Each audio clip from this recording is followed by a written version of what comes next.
our ambition and our plan, which we outlined earlier this year, is that we, from 2030, have an ambition on behalf of Norwegian ship owners to only order zero-emission ships for all segments, also for the deep sea segments. We don't know the technology yet, but we have to use this decade to develop the technology and the solutions which makes it possible to order ships based on zero-emission technology.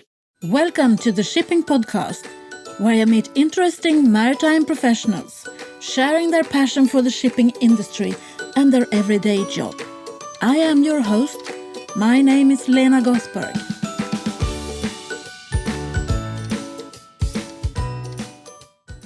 Hello, Shipping Podcast listeners, and welcome to the 145th episode of the Shipping Podcast. This time you will have the opportunity to listen to the CEO of the Norwegian Shipowners Association, Harald Solberg, who I interviewed the other day on a Zoom call. I hope you will enjoy it. This is Harald Solberg for you.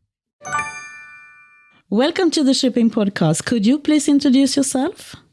Thank you. My name is Harald Solberg, and I'm the CEO of Norwegian Shipowners Association. And what is your background? My background is not a shipping professional. I have been in the Norwegian Shipowners Association for 8 years altogether, 2 last years as CEO. Prior to that, I was a politician myself, advisor in the Norwegian Parliament, advisor to the Norwegian Prime Minister, and State Secretary in the Ministry of Finance from 2003 to 2005. And then I used to work in media, 6 years in a small media company here in Oslo. Ended up as deputy CEO of the media company. And then in 2011, I joined the Norwegian Shipowners Association as Director of Industrial Policy and Communication. I ended up here in my first period as Deputy CEO in 2016.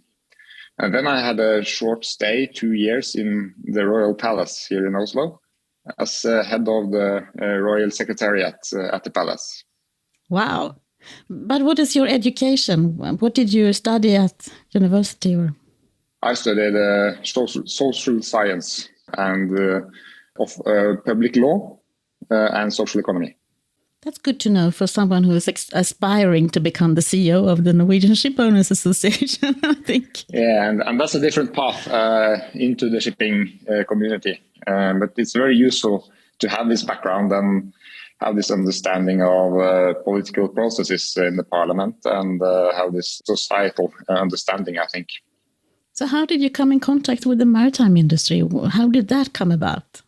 Interesting question. I have been followed the maritime industry for many years as a politician and as out of a general interest. And I think the industry is very exciting and it's very interesting to be part of an industry who is so important for so many all around the world and have such an international footprint. So I think it's a very interesting industry, and I was attracted by the big issues affecting our industry. So it was a good choice to join this industry, I think. I can only agree.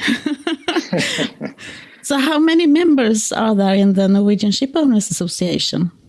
For now, we have 130 member companies, and it covers all international segments of Norwegian fleet, deep sea shipping, short sea shipping, and in our terms, short sea means Norway, Europe shipping, and offshore shipping, mainly in oil and gas. But what we now experience is that our oil and gas members, they also enter into the renewable segments, especially in the offshore wind, which has been very interesting growth over the last years.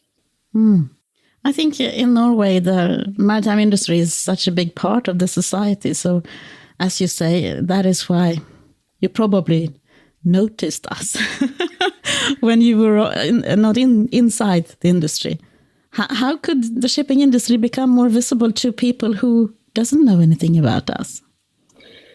I think we are somewhat out of sight, out of mind, because all our ships traveling the oceans out of sight. But I think we covers an important need in all people's life. We are totally dependent on the services from our industry. So I think we could definitely take more space and be more visible as an industry for the people in general.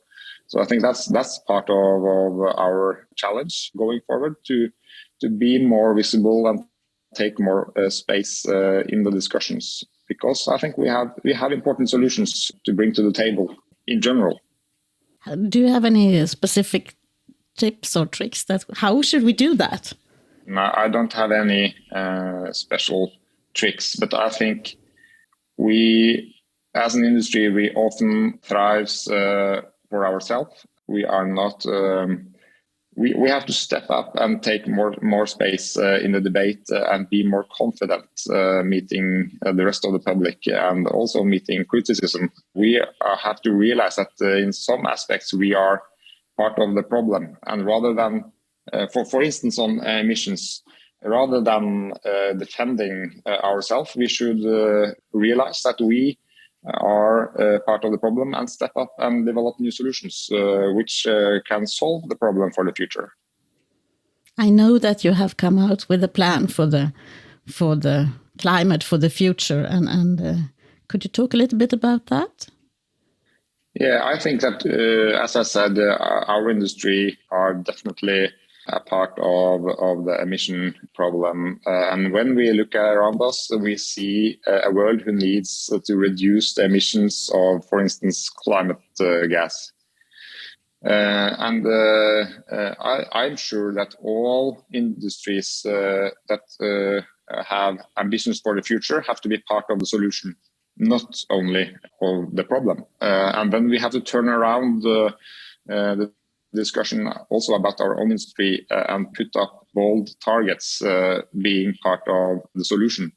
And our ambition and our plan, which we outlined earlier this year, is that we from 2030 have an ambition on behalf of Norwegian ship owners to only order zero emission ships for all segments, also for the deep sea segments. We don't know the technology yet, but we have to use this decade to develop the technology and solutions which makes it possible to order ships based on zero emission technology from 2030.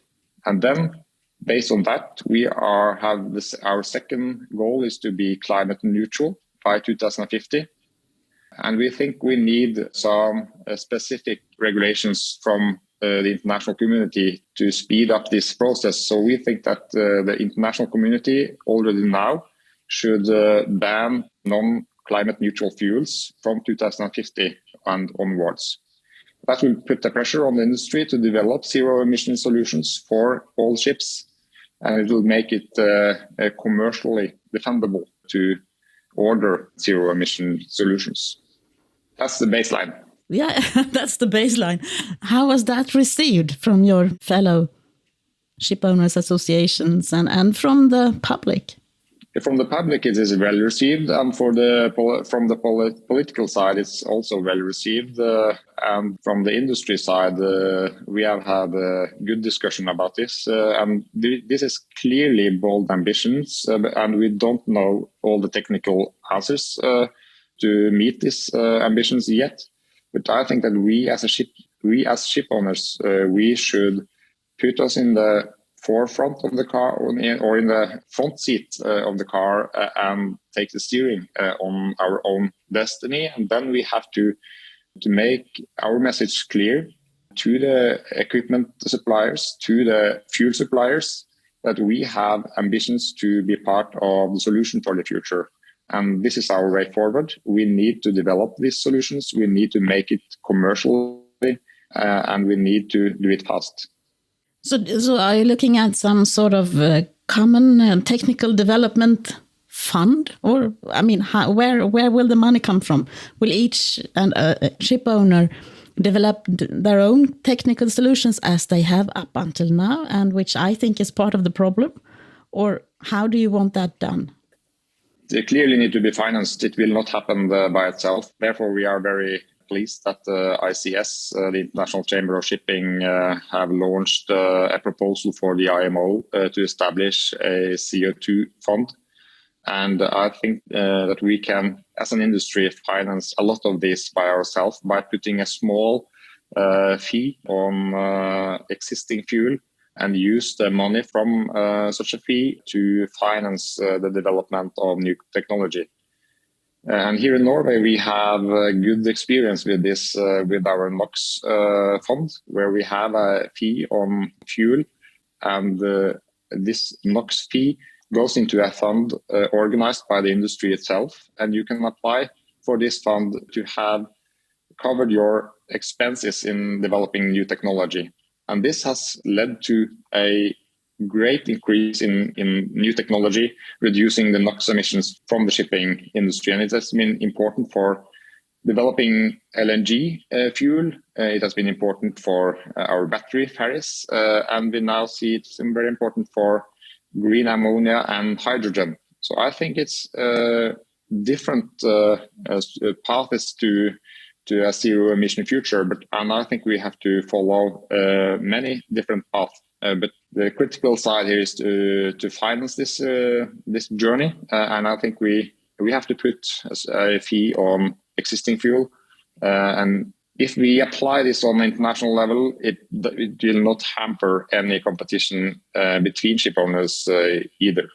No, because that is important to keep in mind, I think.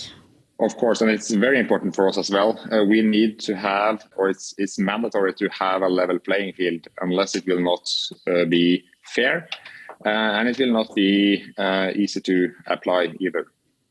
Do you also have the ambitions of stop working in silos? I mean, I live in Gothenburg, and that is the center of software for all car manufacturing, more or less. So I see so many technical developments here in Gothenburg for the car industry. And I just think, we should tap into that. But we don't, because that's the car industry and we are the shipping industry. Yeah, I think there's good opportunities, and the digitalization and the level of technology in different industries should make it easier to combine competencies between industries. But I don't think we have found the key yet, and there's still a long way to go to bridge the different silos. And there's obviously a lot of hard questions, but I think we have to start a collaboration between different industries. Yeah, collaboration is the word moving forward, I understand. Yeah. But I see that you have some other interesting initiatives. I saw that on your website. For instance, the Maritime Career Ambassadors. So that is probably a way to reach the next generation. I think it's very important for us as an industry. Very often, we are often considered as old guys from representing an old industry. I think it's very important for us to attract new talents. And to attract new talents, we have to tell the world around us about all the exciting possibilities that we can offer. And we are a truly international industry. We have important issues to solve, and we need talented young people to our industry to help us solve these problems. And that's why we established the Maritime Ambassadors Program, reaching out to young students and the youth in general, telling them about all the exciting opportunities within our industry. So that is a way to make us more visible then. Yeah, and I think we have to, visibility is, we can increase visibility in different channels, and to be visible in the public debate in the society is not the same as being visible for the youth. So I think we need to use social media, we need to use the youth itself, the young people themselves, to tell the world around about our industry. I agree. So I think we need to fill up our toolbox and use different tools to reach different parts of the society. Yeah, I totally agree. So what about diversity? Diversity is another issue where we have to step up and attract more women. As ship owners, we are used to organizations with different cultures inside. But for instance, in Norway, we are a male-dominated industry, and there are only around 15 to 20% women within our industry. And our goal is to increase the number of women in our industry. And going forward, we have so many important issues to solve, and we need to recruit talents from the whole population, not only the male population. So what is the action plan for that? How do you attract more women to this industry? We have decided to be more visible in Norway on this issue. We have to attract more women as leaders, and we have to also be more balanced in our own boards and different steering committees. So we have bold ambitions to increase the number of women within our own organization for the coming years. That sounds good to me. Like music to my ears. I think in Norway in general have more women in the maritime industry than I see in other countries. But I think you should take the steering wheel on that one as well and be in the front seat, because we need the role models.